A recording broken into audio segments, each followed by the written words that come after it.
I have to be very brief. I wish to make it very clear that this is a great gathering, long overdue, should have happened many years ago.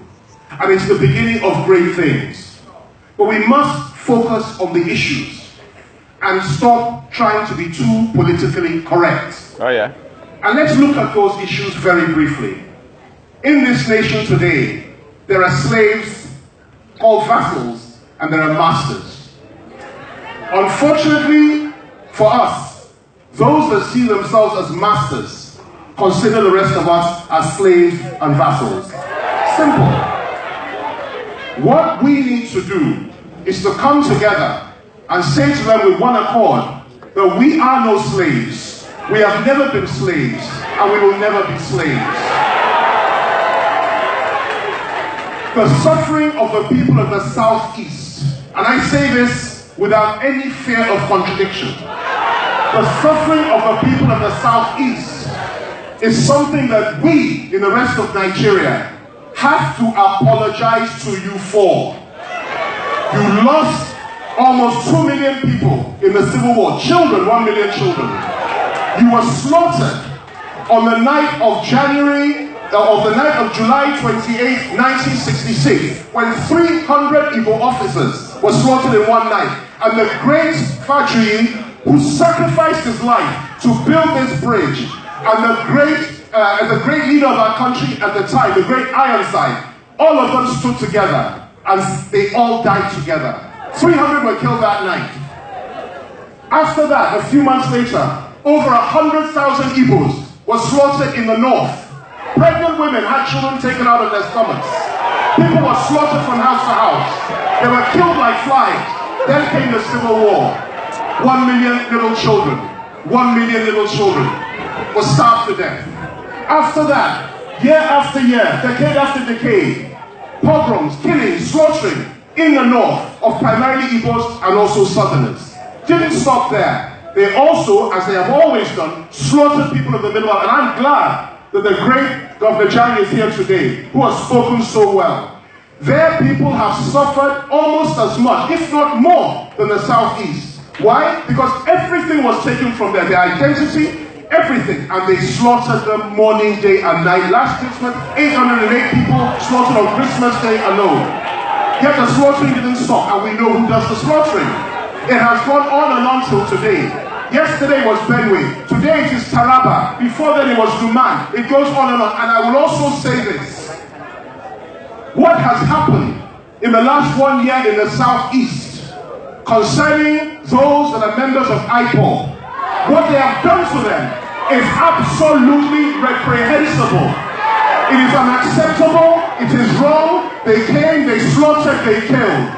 And I stand and I speak to you today that as a friend to the great Nnamdi Kanu, I will never forget him. And I call on the government of Muhammadu Buhari, whatever you have done to him, wherever he is, I ask you to produce him and let us have him. Whether you killed him, tell us. Whether you have him, tell us. Bring him back to us. Acknowledge him. And I also acknowledge the hundreds and thousands that have been slaughtered, the young IPOB warriors, the young Igbo warriors, the Yorubas that have been slaughtered over the years. Many don't know, we have them here. Many of our people were locked up, were killed during the June 12th struggle by the same people. Many were driven into exile. Abiola was killed. Abiola's wife was killed. It went on and on. But let me say this. The time of reckoning has finally arrived. Definitely. Once the strength of the Igbo and the strength of the Yoruba come together, the time of reckoning has arrived. The hegemony of those that have ruled over us since 1960 is hereby broken in Jesus' name. Finally, let me say this. I call for the proscription and the banning of Miyetti Allah, who are those that control the Fulani herdsmen. I call that the federal government should ban them, declare them a terrorist organization, and they should block them. I call on this government to recognize the rights of the people of the South, to recognize the rights of the people of the Southeast and the people of the Southwest.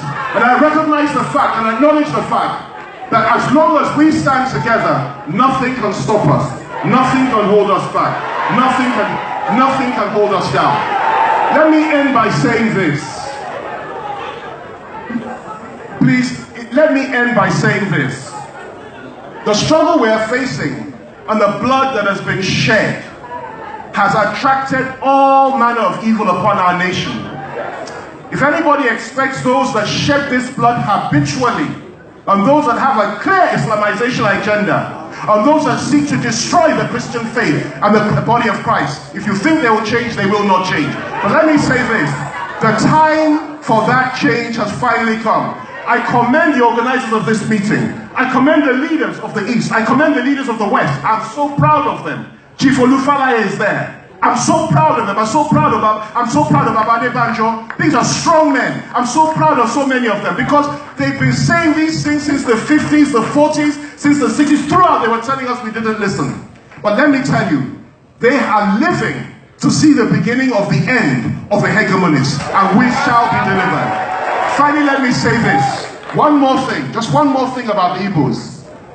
Your sons, your greatest sons in the private sector, it's not about politics. I'm talking about people like Innocent Motors, Chief Innocent Chukwumeka, Chukwuma, sorry. I'm talking about people like Ifeanyi Uba. I'm talking about people like the great Clayton Sipetu, who I spent time with in detention. These are men that this government is trying to destroy simply because they come from the southeast. They've done it to us as well in the southwest. I could mention names of many southwest they've tried to crush, but I'll tell you what, it all ends as from today. And I urge the organizers of this event to continue the initiative. We have no fear. They can kill us. They can send us to jail. They can destroy us. They've already done it. They've killed our children. They've killed our wives. They've killed our men. They've killed our elders. They've killed our leaders. We have no fear. I say to them, do your worst. You know what? Do your worst. You can only kill the body. You can't kill the soul. You can't kill the spirit. Christians don't die. They only change your dress. Doesn't matter anymore. We have no fear. God be with you. God be with those that organize this great conference. God be with the people of Southeast. God be with the people of Southwest. God be with each and every one of us. And if they say they will not restructure, let it be loud and clear. We are ready to do it by force. If there's no restructuring, let there be no Nigeria anymore. Okay.